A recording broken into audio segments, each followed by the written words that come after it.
I get a lot of hate for being a Yankees fan. Well, it's all deserved.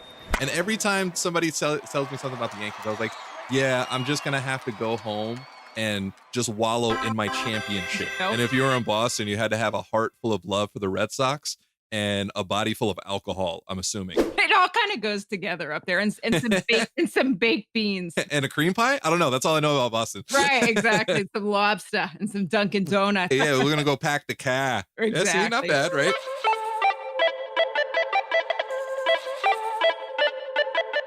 Hi, I'm Joe. And I'm Lauren. And we are the NeuroNerds. Yes, that was on time. I feel pretty good about that.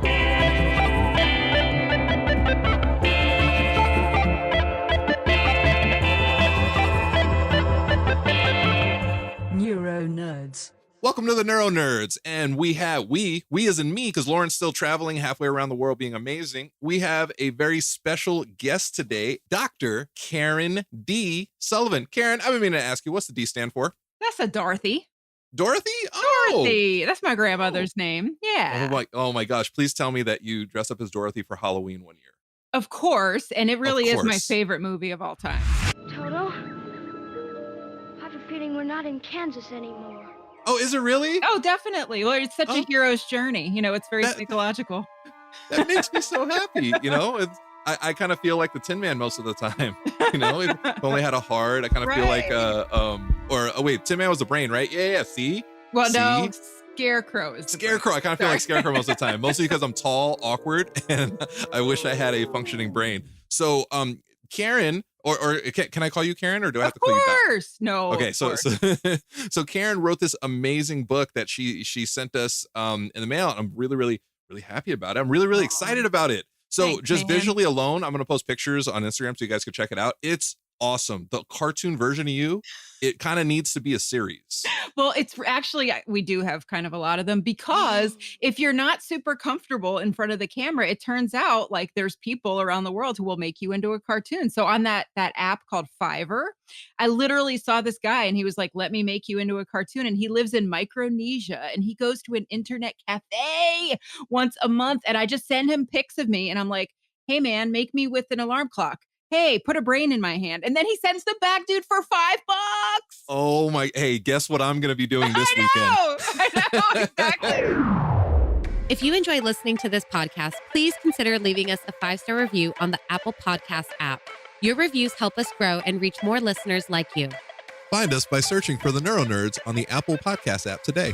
So tell us a little bit about the book. Yeah. I'll butcher it right now. If you didn't know this or not, I had a brain injury. Yeah, right. And that's why, and I've already told you this, but you're just so awesome for taking your experience and putting it into this format to help other people get information in one spot and to get psychological support. So I am a neuropsychologist, and why I chose that route is because it is the most realistic and evidence-based way to help people who have brain health challenges. I mean, if we just go the medical route, right, we become kind of in awe of this 3-pound organ, right? These cell bodies, these neurons, these brain structures, but we can't ever lose sight of the humanity of brain health struggles. It is a human being who has the brain health struggle.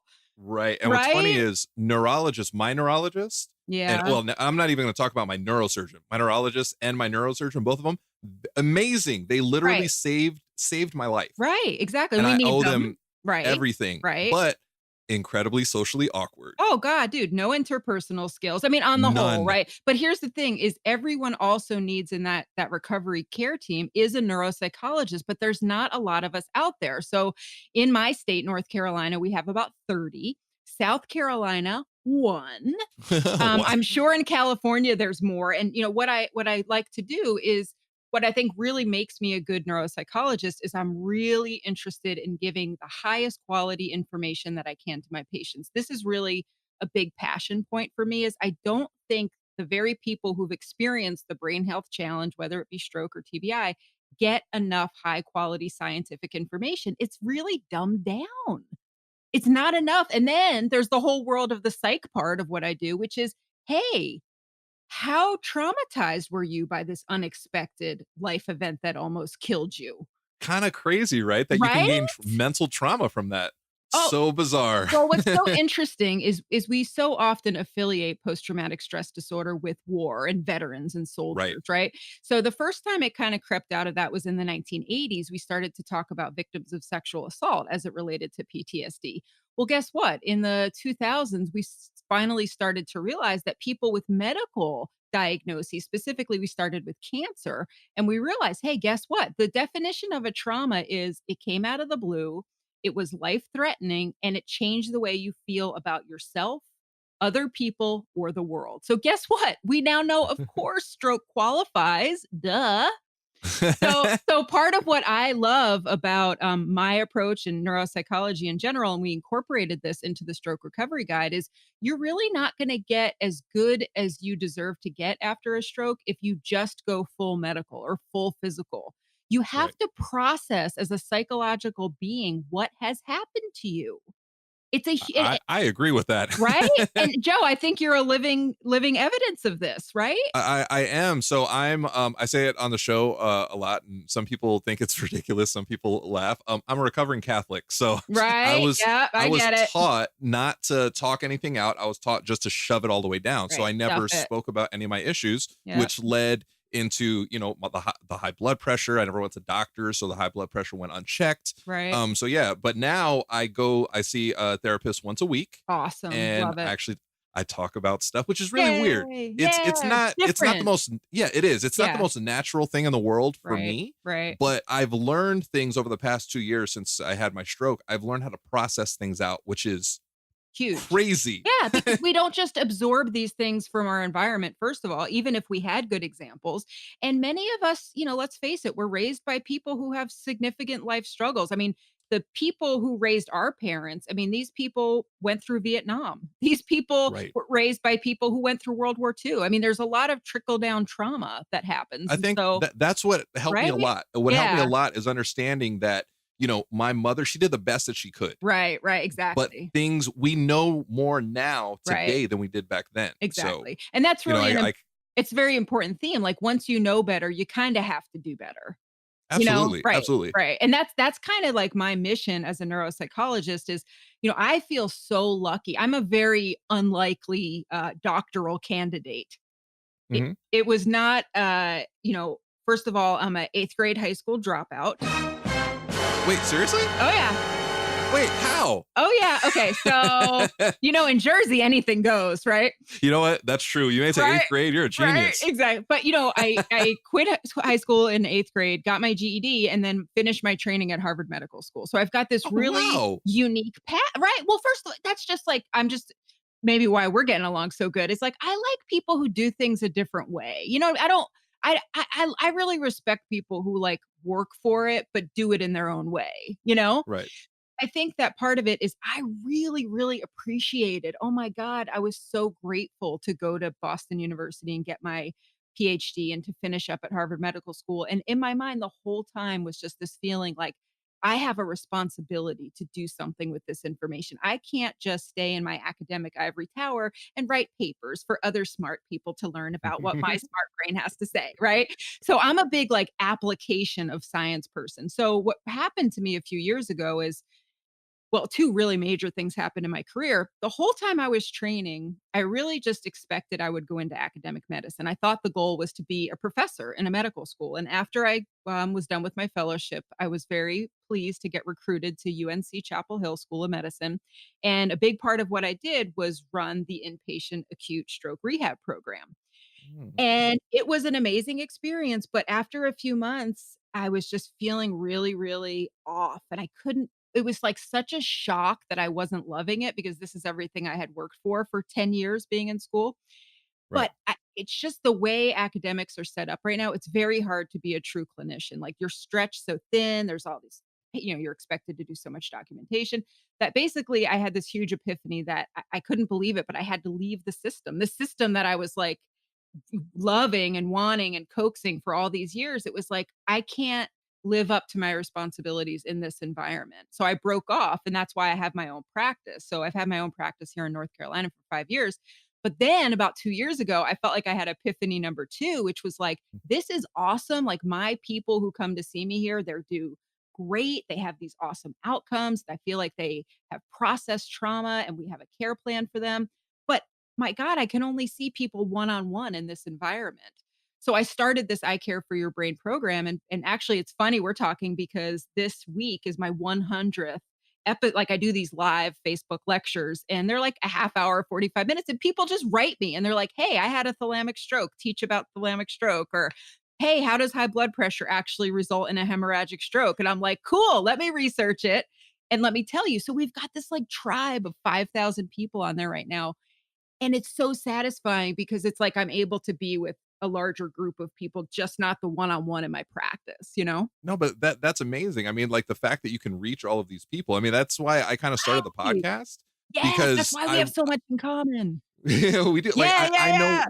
I know what it feels like to be isolated and alone. Now, I have my girlfriend who was with me every step of the way. I have Right. friends who are close, but nobody can really truly understand what you're Oh going my through gosh. unless they've kind of been through it. But see, that's the other thing that's very important in a doctor, in a medical provider is it's really key that they respect that you have that expertise, right? So I have expertise because I've gone to these great schools and I've been a clinician for a while now.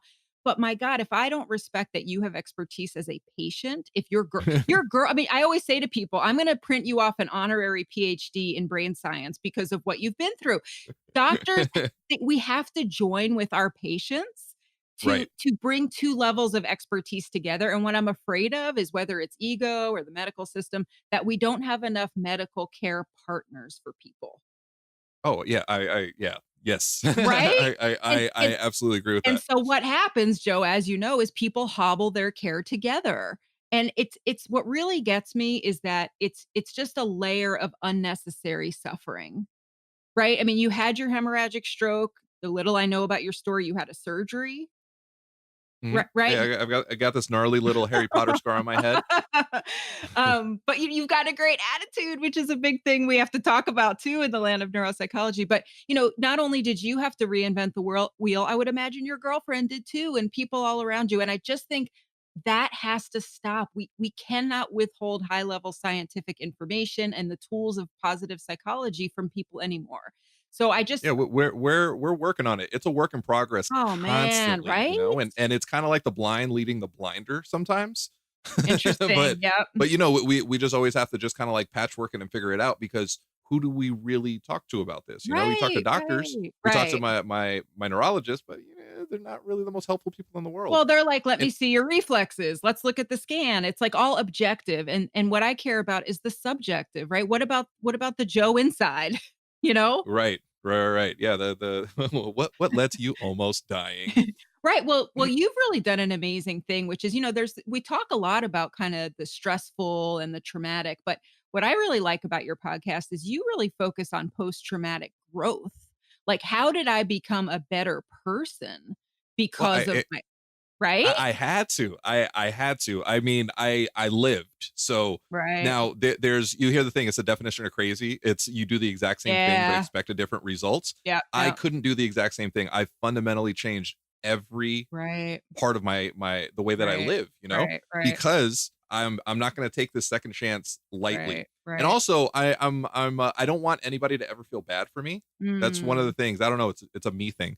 But I don't want people to look at me and be like, "Oh, well, he's doing well for a guy that had a stroke." I want just people to look at me and say, "Oh, wow, that guy's Yeah. just doing well." Period. Period. Right. And Exactly. me and a couple of stroke survivor friends, we're not just stroke survivors. We're stroke Exactly. Oh my yeah, gosh. we're Yeah. we're stroke thrivers, and that's what we're striving to be. We want to be thrivers. Oh, you mean you're not a stroke victim, Joe? That's the worst. That It is. I'm really into that, like the language that we use to talk about brain health conditions. I mean, I'm very passionate about stroke, but probably, because of what got me into this field, I'm a very big dementia advocate, and especially Alzheimer's disease is really a Oh, big my part of grandmother had dementia.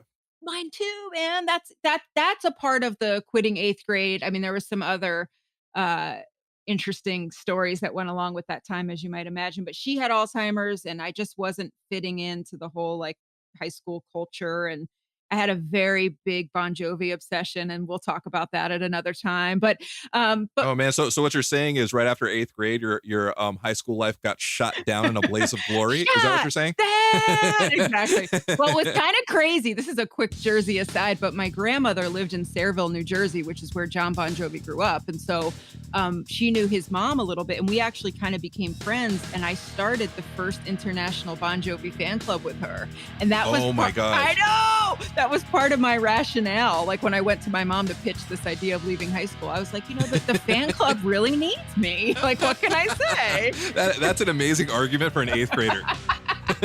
Like at the time, you're like, yeah, this is gonna win mom over for sure. Exactly.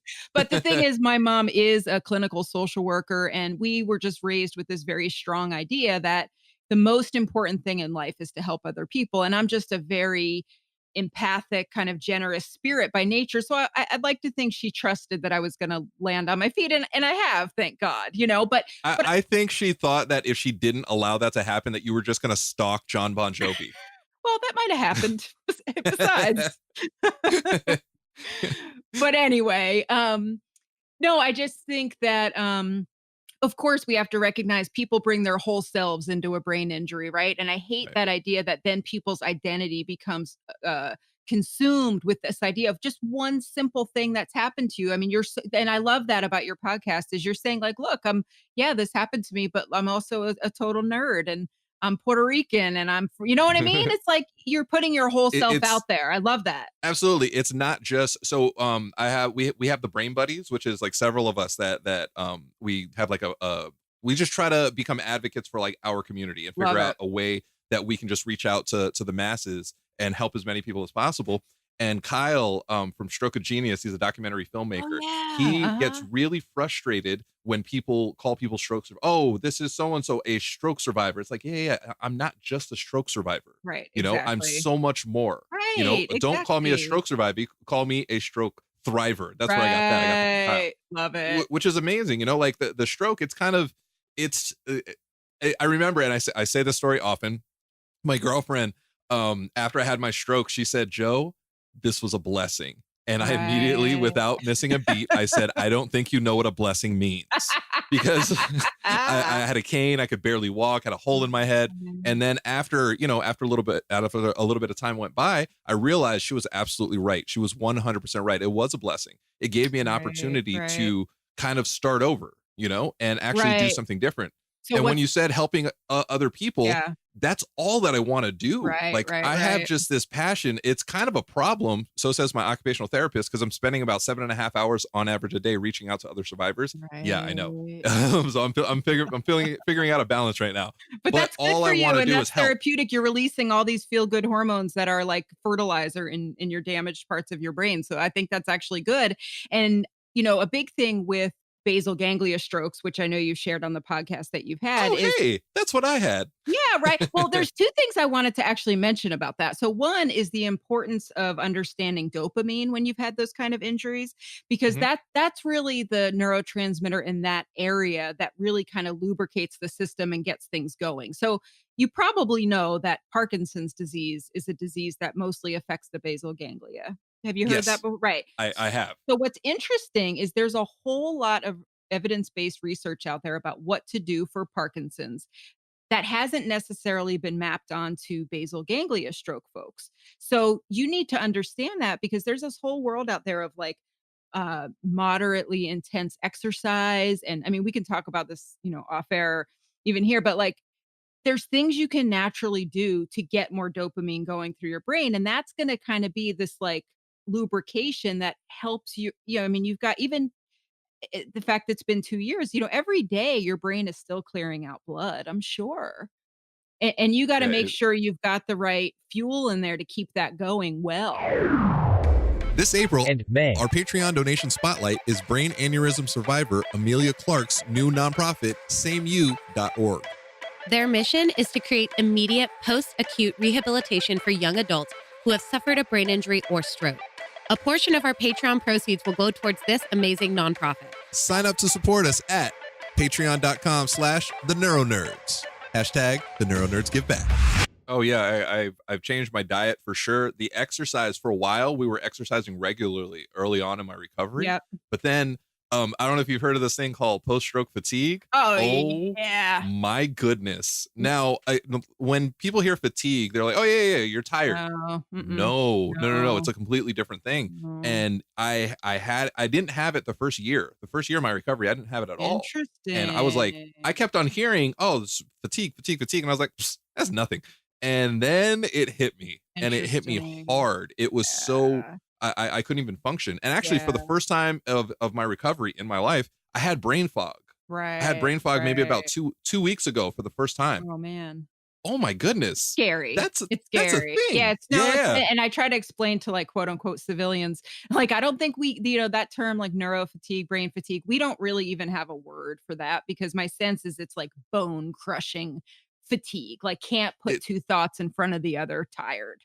it's very difficult to explain. The only people that really understand it are the people that go through it. It's kind of like, so I suffer from Right, I would PTSD, imagine. from so I have PTSD just from the stroke itself, but there was also an incident at the hospital.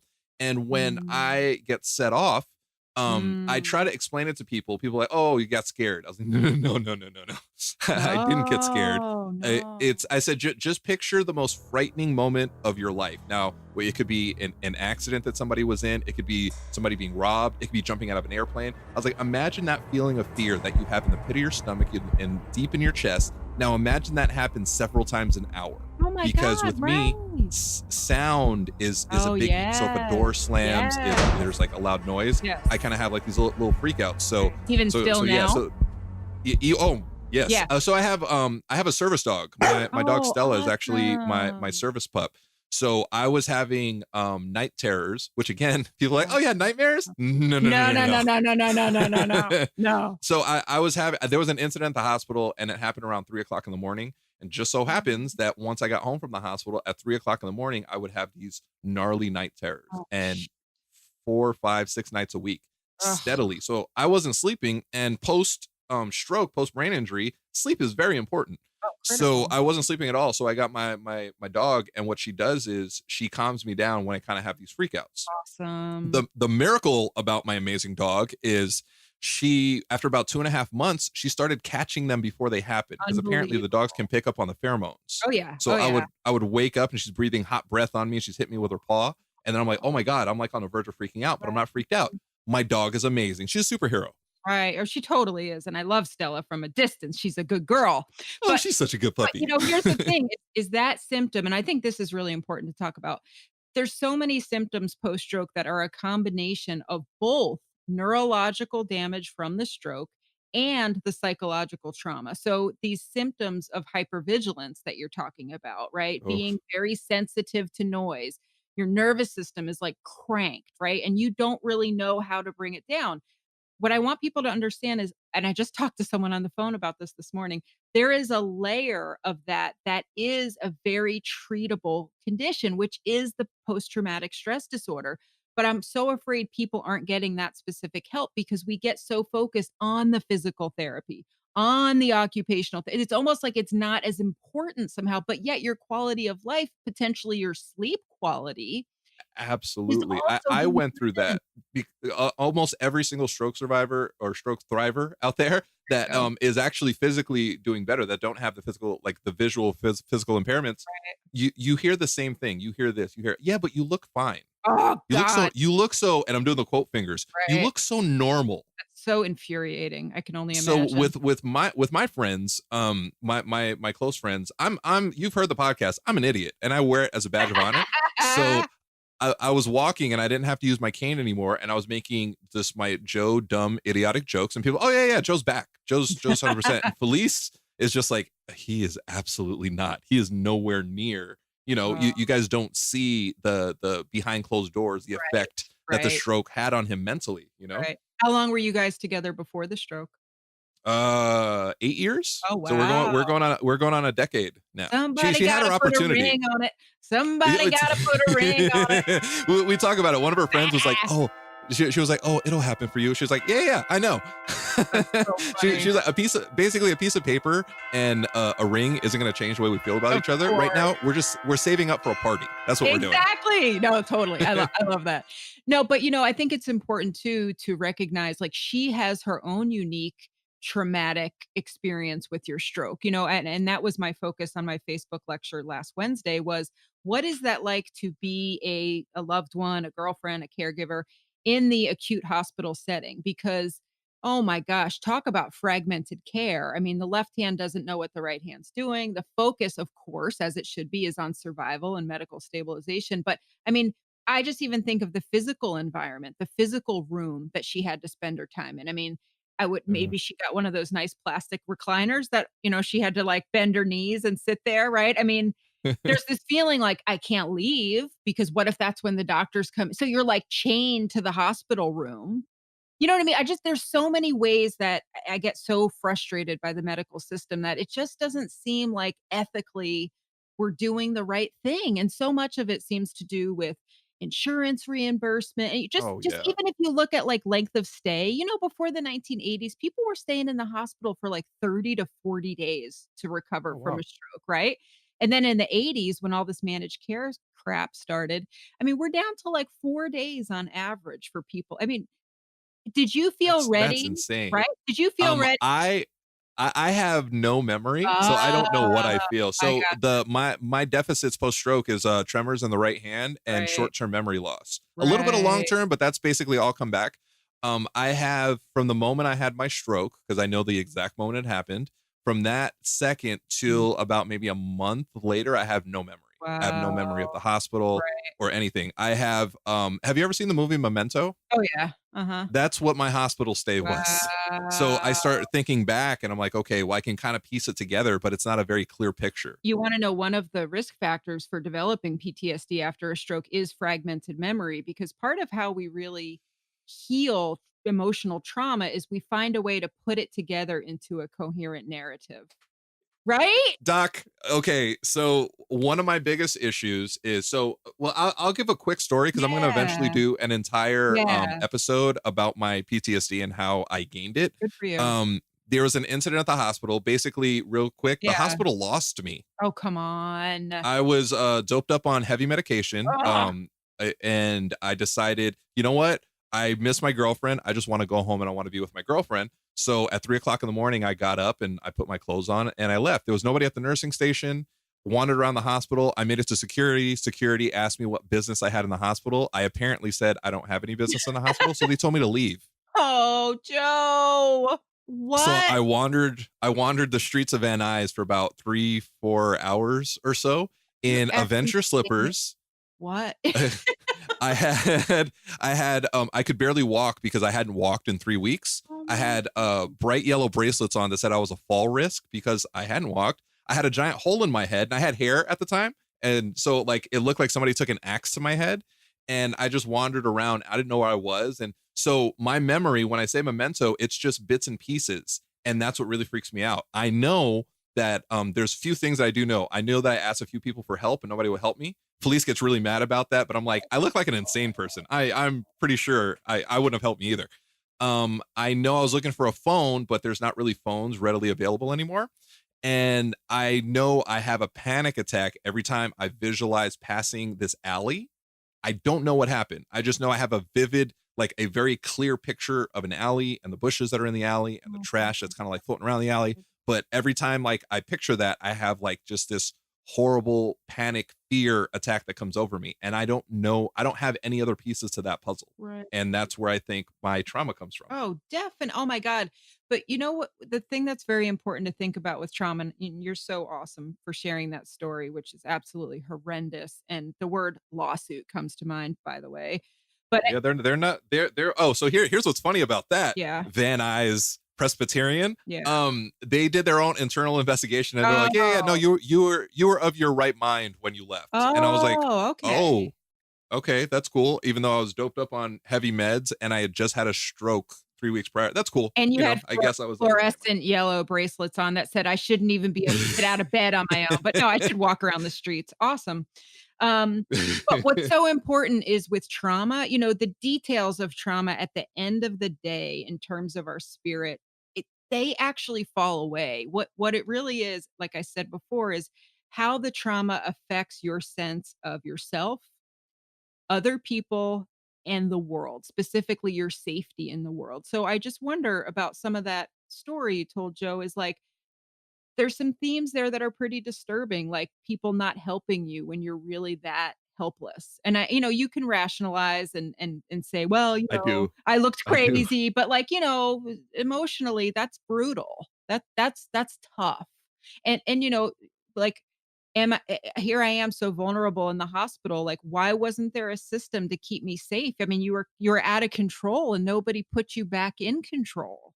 That's my biggest issue is that I have like major like trust issues now with That's what I'm security. saying. Right. So security, like even, I remember I was coming, I forget where I was, someplace, and they just had like, the security guards that you pay like $10 an hour, and they're just like regular people. Yeah.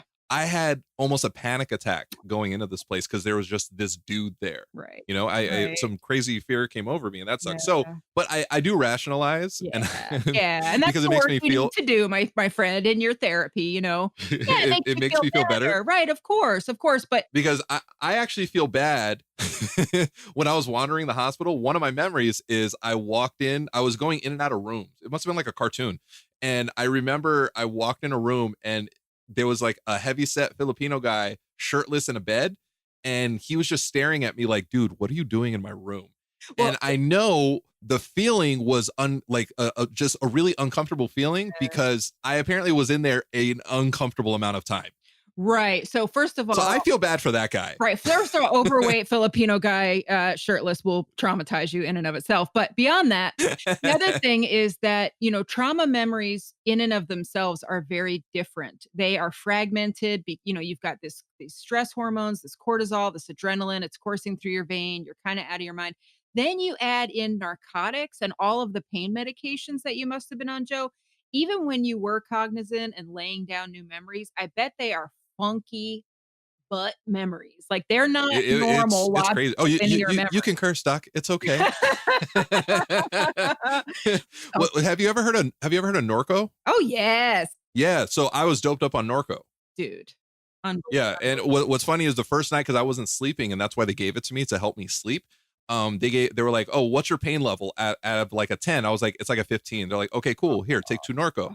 And the next day, like I hated the way that I slept, and I was like Yeah, panicky, and it was really weird. yeah. So I told them, I was like, "Do you have anything else?" And they're like, "Nope, this is what we got." And I was like, "Oh, okay." They're like, "Well, what's your pain level?" And I was like, it's like a 1.5. I was lying because I didn't want them. They're like, "Oh, okay, cool. Here's the exact same amount of Norco." Oh, Yeah, God. it's kind of a bummer. But that's again kind of this whole revolution that I'm really trying to lead in my own way is like we need patient led brain health care. Basically, what happened in that story is what you said was not respected. What you said was No. not validated. There's protocols, right? And we have to go by our protocols. But, how about someone to come in and talk to you about like, how did that feel to have that funny night's sleep? Like that could be very traumatizing. You're doped out on all these pain meds. You have anxiety. You're physically infirmed. You're psychologically raw. I mean, where is the psychological support in these settings? Yeah, it was a lot. Even talking about it right now, I'm a little fidgety. Yeah, you're all right. You're all right. Like, yeah, no, I'm cool. It's Yeah. it's different. I never talk about it really. Oh, I that's talk about it to like my close friends and family, right. but I never really like share it. And even thinking about like doing an episode where I'm actually sharing my story, No. I'm like, yeah, it's fine. No, Everything's fine. but you know what though? The thing well, first of all, I'm honored that you talked about it with me. The other thing you have to keep in mind is avoidance. Like that is which is what you're doing by not wanting to talk about it. It's very Oh yeah, I'm being Catholic. it's very normal because why would I wanna think about something that gets my nervous system all hyped up and I get panicky? But it's really weird. It's like the whole energy that it takes you to suppress those memories. First of all, it's exhausting. You don't Oh realize my how much mental god. energy you're spending.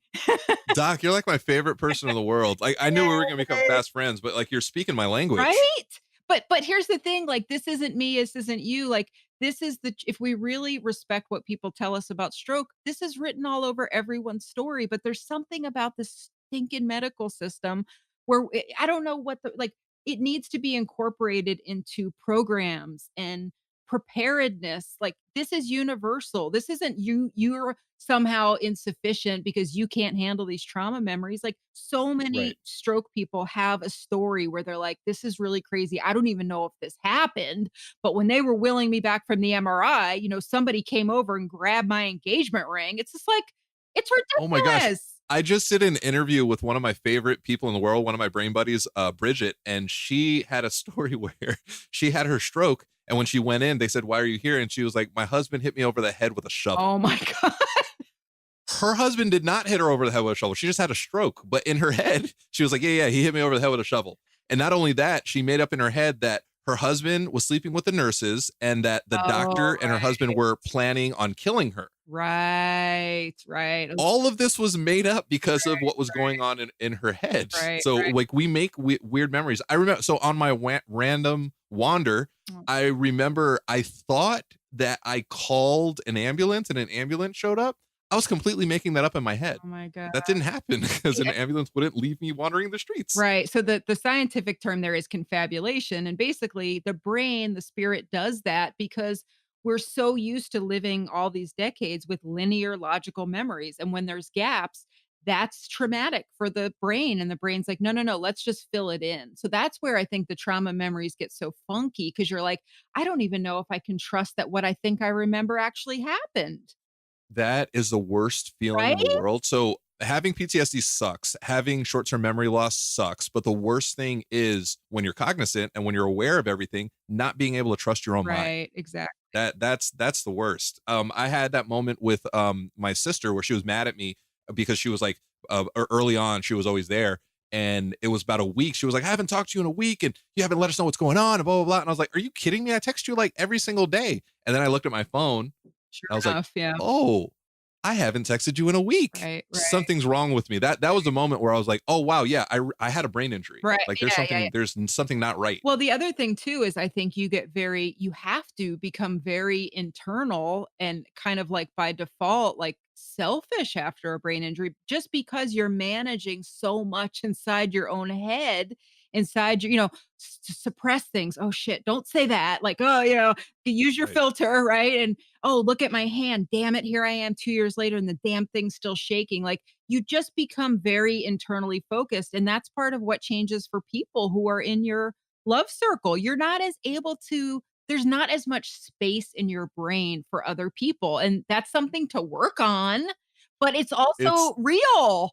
Yeah, I call it bandwidth. I just don't have Right. that enough bandwidth, you know? Right. And I was I'm very reactive, Right. and I don't mean to be. Yeah. I just am. I get frustrated really quickly, and like my me being overwhelmed, like you go from like 0 to 10. Right. I start like I wake up every morning at like a 5. Right. So I'm already halfway Right. there. So Exactly. like I need to bring this Right, down. I think about My it ther yeah, I think about it like a wick on a candle, right? So it's like your wick is already like a nub by the time you wake up, but part of it, you have to realize, like, what you do, sleep, like you said, it's such a critical part of stroke survival and thriving, and what we think of is like, "Oh, I need this for cellular repair," and it's very true, especially after a hemorrhagic stroke. There's literally all this like blood product in the brain, and the brain hates blood. I mean, it's like oil and vinegar. It wants the immune system, which, the brain has its own immune system. We've just figured this out in the last few years. We used to think there was one interconnected one. The brain has its own immune system. I mean, how cool is that? And so right. what your brain does in deep sleep, Joe, is it's getting in there and it's munching and it's getting rid of that blood and it's throwing it away. But we have this whole other psychological reason for deep sleep, which is basically incorporating trauma memories and trying to figure out what is that cohesive narrative. So every night when you're sleeping, not only do you know this because of the night terrors, but I'm sure you are processing what happened to you over, and your brain is desperately trying to figure out what, why, who, when, right? And that's Constantly. exhausting constantly. So Yes. one of the I've looked into this, like, what does the scientific literature have to say? And I recommended this to a patient of mine about a year ago, and it really helped, was to make a hospitalization photo journal, like a photo Oh, diary. Really interesting because, like, if you just think that is what my brain, my psyche wants, is I have to understand the beginning, the middle, and the end. You have to put together the story. That's the only way you're going to really find peace. Oh man, I'm having issues with my therapist. I'm not having issues with my therapist, but she was like, "So if you never know what happened, can you live with that?" I'm like, "Absolutely not." No. I'm like, "I'm struggling." She's like, "Can you just accept that something terrible might have happened and then move on?" I was like, "No, I just can't. No. If I think long enough about aliens, I know somebody knows that I know somebody knows an answer. I don't have that, but if I think about it long enough, it'll bother me because the information's out there and I don't have it. Now- Like it'll literally drive me Now, crazy." was that So a pre-stroke personality trait? absolutely. Okay. Because you know what, one of the things Absolutely. about, so you had this basal ganglia hemorrhage, and so that's in the part of the brain called the subcortical system, which, the brain, you can really think of it as three basic systems. So the gray matter, the cortex, the gray bumpy stuff you think of on the outside, that's really like where we store information. Under that, of course, is the subcortical section. And that's just all these little organs that are kind of like the motor part of the brain. It helps with new learning. It really is like the meat of the brain, right? So within Right. that subcortical area, there's a whole bunch of structures that we just loosely push together and call basal ganglia. So one challenge I have for you, and this is a part of the stroke recovery guide, is I think you actually have a little more homework that you can do, Joe, because there are 5 to 6 structures within the basal ganglia. And I think you need to know where. So there's the thalamus, there is the caudate, there is the putamen, the globus pallidus, the substantia nigra, The- the midbrain. these are words. These are words. No fact checks were needed in this episode because Dr. Sullivan knows her shit.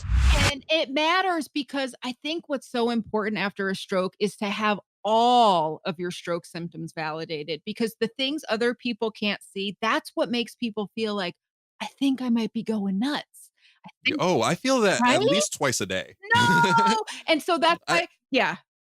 So I talked to my therapist and I was like, "Yeah, I think I'm slowly descending into madness." no, you're really not. No, so why I even thought of this was, so one of the structures in the basal ganglia is called the thalamus. And basically the thalamus is like your brake pedal, right? And so when it's healthy and normal, it's just constantly riding the brake. And when you need to do something like have a movement, you actually let up on the brake and it allows you to move. So one of the reasons people have tremor, because I was listening to your podcast trying to be a sleuth and figure out where you had your stroke. I think it could have been thalamic actually, because the really what a tremor is basically parts of the basal ganglia. It's like a brake pedal and a gas pedal, and it just can't smoothly transition back and forth. And so that really what a tremor is like go, stop, go, stop, go, stop, go, stop. It's just back and forth. And so the brakes don't work as good. So many times after a stroke, people have trouble with the filter holding back. And it seems like you might have had trouble with that beforehand. Well, I was trouble with that beforehand, but there's been a couple of times since where I'm like, what? Either why did I say that, or why did I do that? Right. I had an issue. I was having a conversation with my girlfriend, and literally in the middle of the conversation, I turned around and I walked away. It was so rude. Mhm. Like, and she was like, "That was rude." And she got like really mad at me, and in my head, I was like, why did I do that? Right. Like, why did I do that? I didn't mean to, Right. but I just did, and I was like, oh, brain. Right. Thank you to our amazing community on Patreon for supporting this podcast. You can support us too and get different perks and gifts depending on which Neuro Jedi tier you sign up for. For example, if you're on our Neuro Padawan $5 tier, then you're probably listening to this episode a day early before its public release. Your support helps us grow and continue to create this podcast. Plus, a portion of the proceeds go to a different cause or individual in the brain injury survivor community each month. Sign up at patreon.com/the NeuroNerds. What I think though is so powerful and impressive about you is two things. So one is you're a very naturally emotionally resilient person, right? So one of the things I write about in the guide is emotional resilience is key after a stroke, but sometimes you're born with those genetics, and I'm going to go out on a limb and just say that is part of your natural genetic personality. But it also Yeah, I think I was pretty much born amazing. it also can be learned. So how you show that, Joe, is by you don't put on the negative filter. You're not like, woe is me. This is my life now. I just, you just try to come at it from a position of empowerment and how can I help other people? And that's really, really huge for other people and what you're giving to all of us, but also your own recovery because you're finding meaning in it. And that's the key. Absolutely. The people that I see that don't do good, they get way too into the limitations, and it's like their identity isn't flexible, right? And so it's like, Right. if I can't do the things that I did before perfectly, then I'm nothing. Right. No, look, to me, I always say it's like the X-Men. We've evolved, you know, we're almost like, we're like Pokemon. But I think it's all perspective. Right. If you just look at it, I have issues with my family because like we're, again, Catholics. So it's, you focus heavily on the negative. And I'm like, yeah, not everything is bad. Right. Not everything is bad. So it depends on what you focus on, glass half full or glass half empty, Right. you know? And me, early on in my recovery, when I was reaching out to other survivors or like looking at their stories, I met a really good friend of mine in Australia, and she's never had feeling. She had a pediatric stroke. Oh, wow. And she's never had feeling in one of her sides. And she is one of the most amazing artists I've ever seen. Yeah. And I've never heard her complain about anything. She's one of the most positive people. So anytime I have an issue, I'm like, why am I complaining? She is pushing forward and doing it with a smile on her face. And I got to get off my butt and push forward. And that's what really speaks to the power of community, which is really why, people bitch and moan about Facebook all the time and, it's sucking up our energy, which may or may not be true, but it allows me a free platform to connect with thousands of people around the world, just like, in a podcast. And I think what would feel the worst thing to me if I had a stroke was to feel alone and to not feel understood. It would just kill me. I felt that the first year of my recovery until I met my co-host. I met her randomly at a party, and Really? I was talking about my issues, and she was staring at me, and for a second I was like, I hope she knows I have a girlfriend. And then when we talked, she told me about her concussion because she had a severe concussion from a car accident, and she had been going through the same things as me. She's like, I haven't been able to talk to anybody. Nobody really understands. And, and then once we talked to each other, I was like, oh, like we speak the same language. Exactly. And I've met several survivors since. And every time I meet another survivor, it's like, oh, like we speak a secret language, Right. It's like Pig Latin, like only we understand it. And I love that. And I just think it's so powerful. I try to always match patients up with other patients who've had similar experiences when they're interested. Are you a stroke or brain injury survivor looking for community and support? Well, the NeuroNerds are here to help. Join our hashtag USORock Facebook group at facebook.com/groups/USORock to connect with other survivors like you. Plus, read other inspirational brain injury survivor stories on Joe's blog at josorocks.com/USORock. And submit your stories there as well. We want to hear them. And remember, You so rock. Stop laughing at us. I guess what I got bummed out about is like, where's the medical professional partner in there? Like, yeah, I always want people to get, like, I have not had a stroke yet, but I just think,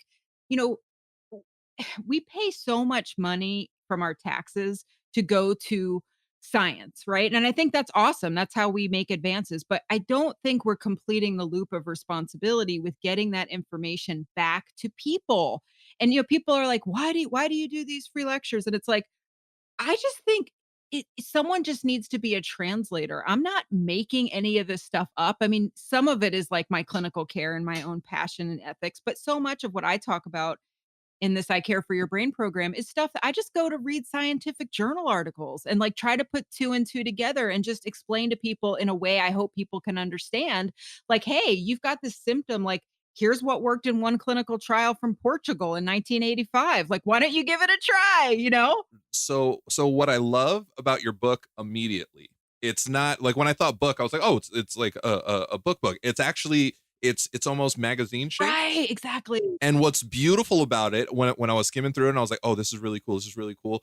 Do you remember the Highlights magazines? Oh my God, I live for in those. school? I live for So those. the Highlights magazine, I loved. I wasn't the greatest student in the world because I'm kind of an idiot, but I loved the Highlights magazines. And this reminds me of like an adult stroke survivor's highlight magazine. Oh my God, what a comp. The amount of the information that it gives is incredible. I love the cutouts for the positive. Like Oh, I you do? love Oh. everything that you've done in Oh, here. It's no. beautiful. Thank you So, so so much. to tell us a little bit about your book, because Aw. I mean, I can't wait to finish it, but like, tell us a little bit like why you started it and how Yeah. you kind of gained all the information about it. Yeah, yeah. So like I said, I was just getting 2 things. I was getting more and more, frustrated with just feeling like I wasn't connecting with enough people who needed the help of a neuropsychologist, and then the brain fitness industry started really pissing me off with I'm very like, and people there I lose people with this in my audience because people wanna believe these quick fixes work, but I'm relatively anti-supplement. I'm not a big brain game person. I think that life and conversation is the best brain game. I really believe in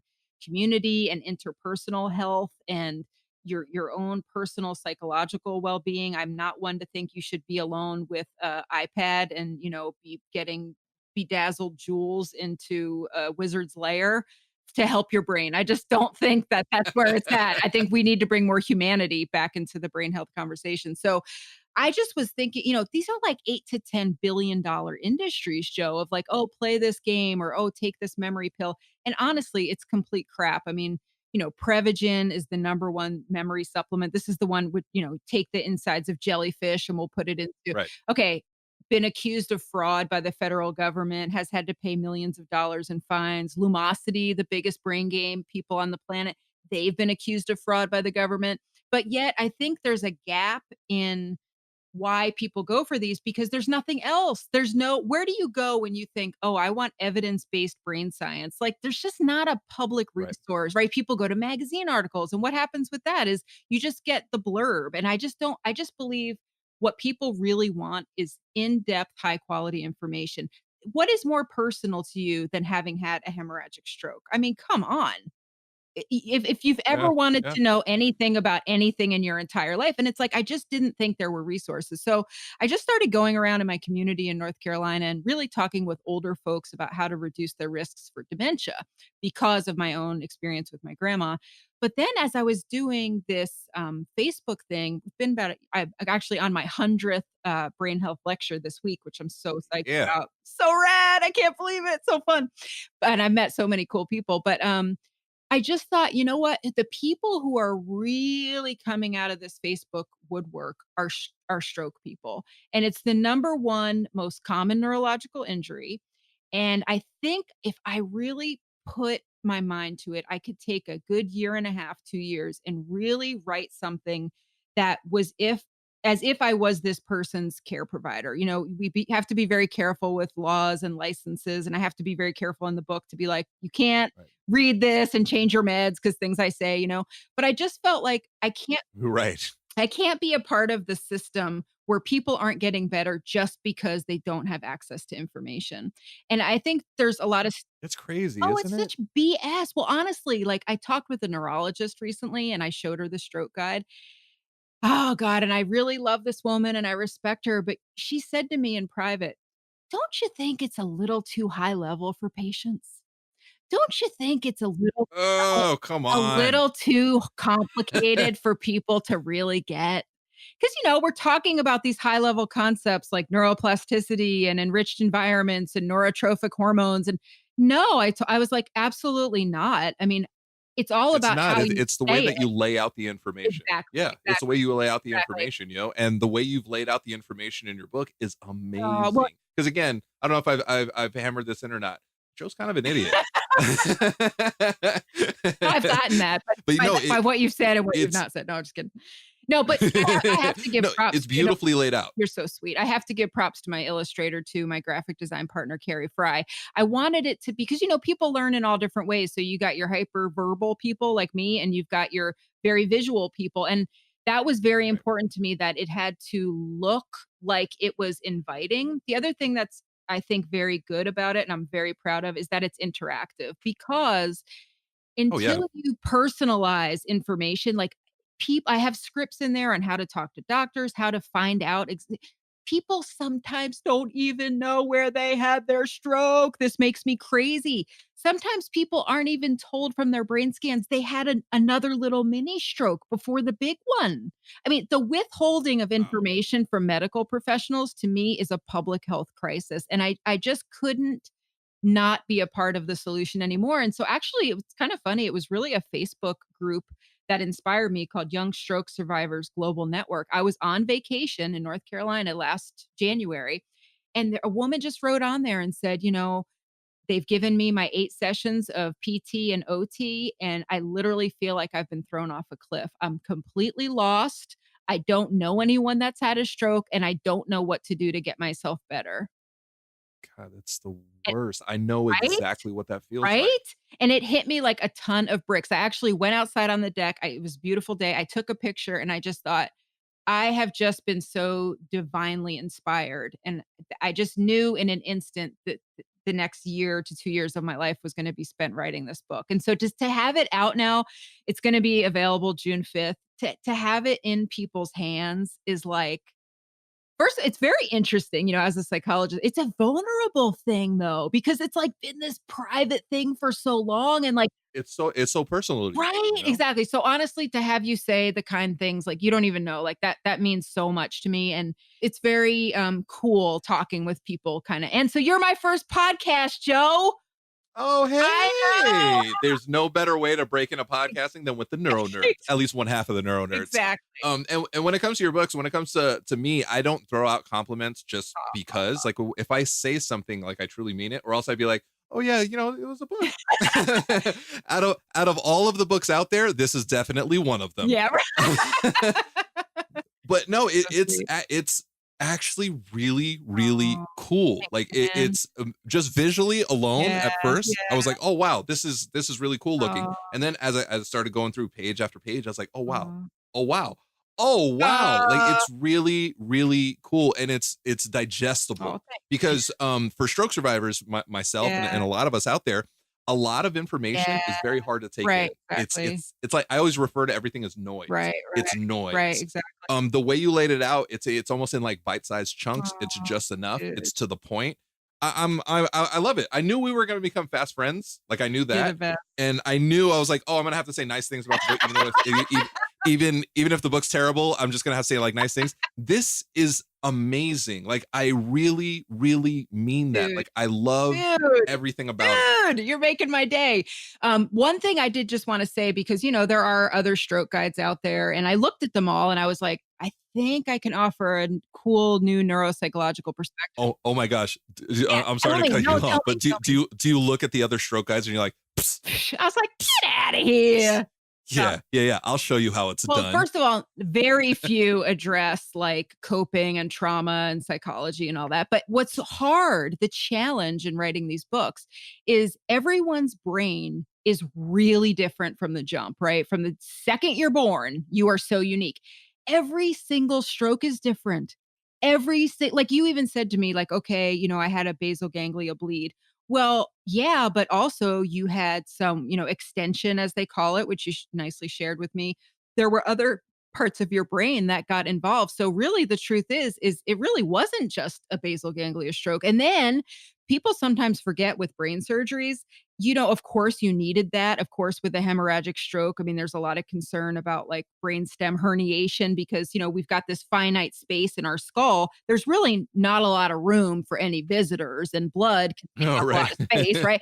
So of course you needed it, but we can't forget neurosurgery is its own form of traumatic brain injury. I mean, that adds a whole nother layer, right? Oh man, I had an issue. So I have my Harry Potter scarf, and when I got home from the hospital, I was really weary of taking showers. Yeah, right. And I know it sounds ridiculous, but I was like, No. I think water's gonna be. I think I'm gonna get water in my brain. Right, of And Felice kept on telling me, no, it doesn't work that way. It's healed. You're not gonna get water in your right, brain. right. I still till this day, I'm like, I'm pretty sure I would have gotten water in my brain. But what's critical to appreciate is both the uniqueness of stroke, but also the universal things that will help stroke. So what I decided was my best way to help was to come up with 10 rules of rehab that are kind of like these principles that once people really understand them, they can be applied to aphasia, they can be applied to post-traumatic stress, they can be applied to I have a hand tremor. It's really like there's rules that I mean, a lot of it comes from animal literature. It's really interesting. Like what we know about the so-called enriched environments. And basically it comes from rat studies. I mean, we hate these little Oh, right? We hate these little bastards running around, especially in New York, right? But absolutely. man, have they taught us so much about the brain. So basically, they take rats and put one alone in a cage and they give it the same food day in, day out. It's got no wheels, no stimulation, no other friends. And another rat is in there with a bunch of buddies and they've got wheels and they get different food and they get sugar water and there's all, they have sunlight and they have darkness. And then they sacrifice the animals. They look at their brains under a microscope. And the one that was all alone with no stimulation, it's got these weak little puny brain cells. The ones that are in the so-called enriched environment have these unbelievably healthy, interconnected brain cells that with an injury are the ones that really come back and can regrow the network. So my whole thing was, let's just what is an enriched environment for a human being? And I think what's hard for people to understand is with recovery and rehab, it's not all about go, go, go at a high level of intensity. You have to juxtapose it with just as much tenacity for your rest and your sleep, but also acceptance. I wonder how you feel about that, Ugh. Joe, because so many people are like, recovery at all costs. If I'm not back to the same 100% person I was before the stroke, that's it. That's the only definition of success. I just think that I'm like a optimistic realist. I mean, this is now I know we are fast BFFs here and we have a lot in common, but I have to tell you, I am a nerd of a different sort. I can't really understand sci-fi. I know you're going to kill me. I've never seen Star Wars, dude. I know. I have a tattoo on my arm of Star Wars. Yoda is part of my stroke survivor tattoo. And I love that for you. I am shocked. I know. I'm just so freaking hard-headed with reality. I'm like, how could I watch that when there's a documentary about science that I could be learning from? Oh, that's a good point. Right? So I always ask everybody who's ever on the show, what's your nerdum? I think we just figured it out. Exactly. But what's so important there is that, we also have identity that is not just built around stroke. It cannot become your sole identity. Yes, of course you're a survivor. Yes, you're a thriver, but damn it, you're really just mostly Joe who likes all that stuff, And so personalizing your recovery and bringing all that in, that was an important part to me of this recovery guide. I just wanted people to bring more of their unique selves into their rehab. It's not a cookie cutter thing. It's very, very personal. And so that's why it's interactive. So there's a lot of write-ins and I'm a big one too for with the way the medical system is changing. The truth is you have to be your own advocate. There's no way to get better. It's crazy. Right? If I didn't have Felice, Right? I would probably be in a ditch somewhere. Right? I mean, She's the best advocate in the world, and she could not be a better caregiver. Oh my God. I wouldn't know how to do any of this stuff. I really wouldn't, because they don't make it easy. And my girlfriend is a genius. Everybody should know this, but it's difficult for her. It's crazy how many hoops you have to jump through just to get any kind of information. And that has to stop. And if I know that problem, and I've been so blessed to get into these amazing programs and finish my training at these amazing places, damn it, I have a responsibility to do everything in my power to communicate that information. And now it's so fun because I've been working in private for this last year and a half, coming up with this guide. So honestly, I really can't thank you enough for being nice enough to let me come on and talk about it a little bit. It really means so much. This has been amazing. But you know what I would love? I would love for you actually to come back on the show at some point. Holla! Because this has been fun. It's been fun. It's been very informative. Yeah. And we talk about we have a lot of different perspectives. A lot from the stroke survivors. We have concussion survivors, brain injury survivors. Right. We've had caregivers. I've had Felice on the show. We recently had the best friend of somebody who had 3 AVM surgeries. So it's all different perspectives. This is amazing to have your perspective. And it's also amazing that you understand that neurologists and neurosurgeons are very socially awkward. Ooh, well, you know what I always tell my patients? I always tell them, you have to remember people chose different branches of medicine based on their personality, right? And for me, if I were to be a neurosurgeon, first of all, I'm probably not that smart. Second of all, I doubt that highly. That's not where I live. People say to me a lot, as a psychologist, God, how do you talk to people about this stuff all day? Aren't you depressed? You know what would depress me would be talking about nonsense all day. I only care about what's real, right? That's my whole thing, like anti-sci-fi. Like we're only alive for a very, very short amount of time. I want to have the most human experience that I possibly have, which means living in the interpersonal world. So that's why I'm also so passionate about neuropsychology, because as much as I hope to help other people with neuropsychology, it honestly helped me. I mean, it saved my life in its own way, because I can't even imagine another profession where I would get to be my nerdy self and research and know all this stuff, but also I'm such a helper by nature, and I just want to soothe and comfort and connect. So that's another thing I just wanted to make sure I said while I was on your awesome podcast is if you have had a brain injury of any kind, oh my God, please go see a board certified neuropsychologist. It's not a name that rolls off the tongue. People think of the neurologist and the neurosurgeons or even the PT, but a neuropsychologist, I'm telling you, we can be your best friend. In the guide, I talk about what we are, how to find one of us around the whole country that's board certified. We're really the ones who bring it all together. I think you would agree. We have amazing specialists, but damn, sometimes they have these little microscopes and they can't see the big picture. They're so focused and on their one thing. and as you can tell by just hearing Karen speak, she's kind of awesome. So, I mean, definitely go speak go find a neuropsychologist. I think I'm gonna seek out a Oh, neuropsychologist dude, let me because, help to be you. honest, Yeah, yeah. I didn't really know a whole heck of a lot Exactly. about that, because I did see my neurologist and I did see my neurosurgeon. Yep, And again, very thankful. yep, You guys saved my life, yep. but you guys aren't very helpful. Exactly, and also they're not great about being like, "Hey, by the way, do you know about a neuropsychologist?" So No, no, no, not at right, so, all. like, I think there's 5 pages of my book that are dedicated to, like, "Hey, let me tell you about the coolest professional you know nothing about and what we do," and, our evaluations, to me, take the amount of time that you need to respectfully understand someone's struggle. You're never gonna get it from a 20-minute intake in an outpatient setting. I don't give a Right, crap right. because it matters to me where you grew up and what your family was like, and did you have any other traumas before this stroke? Because guess what? Trauma is cumulative, and that also Oh, matters. yeah, I found out well, not recently, over the past year, that I've been in survival mode since I was like 7 years old. Yeah, right? I've been in fight or flight since I was in single digits. Yeah. Who Who knew? knew? So that definitely led into the Right, stroke. Everybody out but I think everybody out there should see a psychologist, period. But totally, if you've had a stroke, totally. absolutely go find a Right. neuropsychologist. This is amazing. People like Karen are awesome. Oh, you're so good. But you know what's so cool about you? I gotta say this again, my friend, is that you took something that was really so difficult and you're leaning in and you're using it as an opportunity to heal stuff that actually has nothing to do with the stroke. You're going back, you're looking at family stuff, you're thinking about survival mode when you were Absolutely. 7. So if people could just have the support to increase their emotional resilience, like I said, there really are ways people can do this, and then be able to face it and to not give in to those avoidance feelings. Those feelings like I don't want to talk about it, I don't want to think about it. It's actually the fuel that keeps all of the BS going. I know, but I Oh, yeah, it's a vicious it cycle.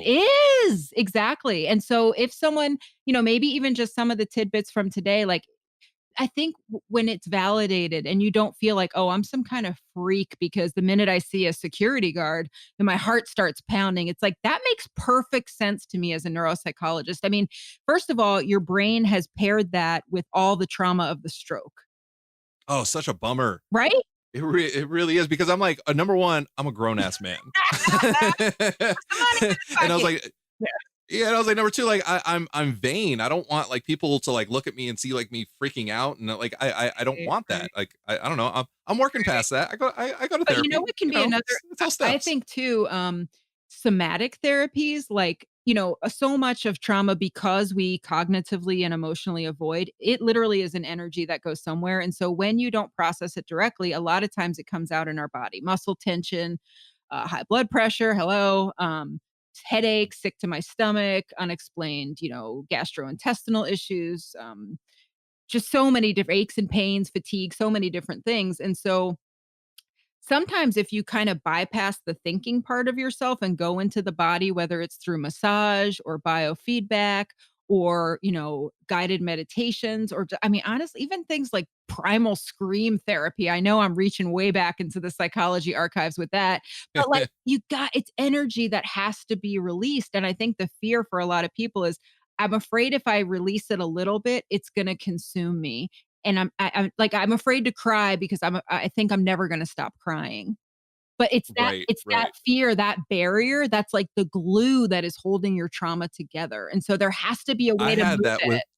Yeah. I had that with meditation. I wouldn't meditate because every time like I would get Yes. quiet and just be alone Yes. with my thoughts, I Yes. would go to very dark places. So, but now I've meditated basically every single day since I've been out of the hospital. Love it. So, it's good for you guys. Come on, Right? let's break down these barriers. Exactly. So, Exactly. so where can we get this amazing Oh, book? you're so sweet. Well, I have a website called icareforyourbrain.com, and it'll be on there on June 5th. But also, really, I feel like my community is kind of on Facebook. So I have a page on there, I Care for Your Brain, and we have about 5,000 people, and people are so engaged and so kind with the way they connect with each other. And once a week, every Wednesday at 6, I do about a 45-minute free science-based brain health education and empowerment talk. We're doing a lot on stroke now because the stroke guide's ready to come out. And of course, I'm so excited about this. Like I didn't know about this. Wait, do I have any? Hey, I think this just became my new Wednesday oh, thing. nice. This is Oh, man, awesome. So what we'll put all your links in the bio and Oh, like we'll not throw it up on all the you're so socials. And this is amazing. The community, I always say it, like our community is the greatest community in the yeah, world. Everybody is so helpful and giving yeah, and yeah. caring. And all we want to do is help one another. And the community needs more people like you. Oh, It really, really does. You haven't had a stroke. Hopefully, to be honest, you're never right. actually part of this Right, community. right. But my God, But we right, need people right, like right, you. right. It's not okay though that doctors who know a lot, like I'm lucky enough to know, just sit back on their laurels and go to their daily appointments and eke out information. I mean, I just think it's part of the responsibility of being gifted with so much in this life. It's just critical to give back. And you know that, Joe, you lived that yourself. I Yeah, did, I did. But the key part and that is I lived. So no matter what, right, I'm happy to be right. here. And I think that I know it's like a really low baseline, but I'm alive. I'm Oh breathing. my God. Hey, that's awesome. Just think about it like that because really easily we couldn't be, or we could be helped by a machine. We're not. Right. We're here. And we're here not to like talk about all the mean, nasty, awful things that we can't do. We're talking about all the things that we can do and the things that we're going to do. Exactly. So that's what I'm looking forward to. Right. And in reading this book, I'm excited. What I Uh, am going to yeah. do is finish this book, and my occupational therapist is going to be really, really excited about it too. This is like my occupational therapy during the week. Oh, you're so sweet. Well, I'm just psyched to get the word out there. Like I said, you're the one bringing me forth on your awesome podcast, but I'm trying really hard to connect with other people in the stroke community. I've got a couple other times to chat with some other awesome people, but by all means, I'll put you in contact with a few other people oh too. man, you're so good. It's what it's all about. It's just community. And like I said, the best outcomes for people is when their expertise as a survivor, a thriver is recognized. But I do think you need that academic medical expertise too. And so that partnership is what it's all about. So man, I'm just so lucky to live in the time of like podcasts and Facebook because shit, talk about isolation. Imagine people 20, 30 years ago. Holy crap. So some of my closest friends I've never met, and they're thousands of miles Right. away. Right. But we talk regularly, Right. and we've connected. We've literally become family because of Well, this. I'm Technology is amazing. As much as it's destroying us, I because know. I've seen Terminator, this does not end well for us. Well, I'm pretty It's I'm incredible. pretty much wanting in on this inner circle. So I'm just hoping, after today, we got Hey, got hey, this set up. you're my kin. Nice. You're my kin. You speak my language, even though, maybe I'll try to convert you at some point to becoming a Yankee fan. Okay. I don't know how far I'll Okay. get, but I'm persistent. Okay. Well, I am we'll persistent. work on Karen, I got to tell you, this has been a pleasure and a joy for me. It was a little bit more emotional than I actually thought I was going it to get. off, buddy. But You did great. that just tells me how amazing you are, because I don't talk to anybody about this, and I shared with you and the people out there, which 40 countries I'm listened in. Isn't that cool? Awesome. Thanks to our sponsor, Avid Technology, for providing us with the tools, or should I say, pro tools, to record, edit, and mix our podcast and get our message out clearly to the world. Try Avid first to start recording today for free at avid.com/pro-tools. Yay. Yay! So all you guys out there, I really appreciate all your support and listening to us. Definitely go to icareforyourbrain.com, at I Care For Your Brain on Instagram. Yeah, exactly. And on Facebook, is it the same thing? I Care For Your Brain? It. Wednesday, 6 o'clock Eastern time? That's it. Eastern, yep. 6 o'clock Eastern time. Be there. I will absolutely be there. Awesome. This is a pleasure and a joy. Oh, no. Karen, we're family now, and you absolutely will be on the show again at some point, right? Awesome. Oh my God, are you kidding? Dude, hit me up anytime. She said it now. She's stuck. Exactly.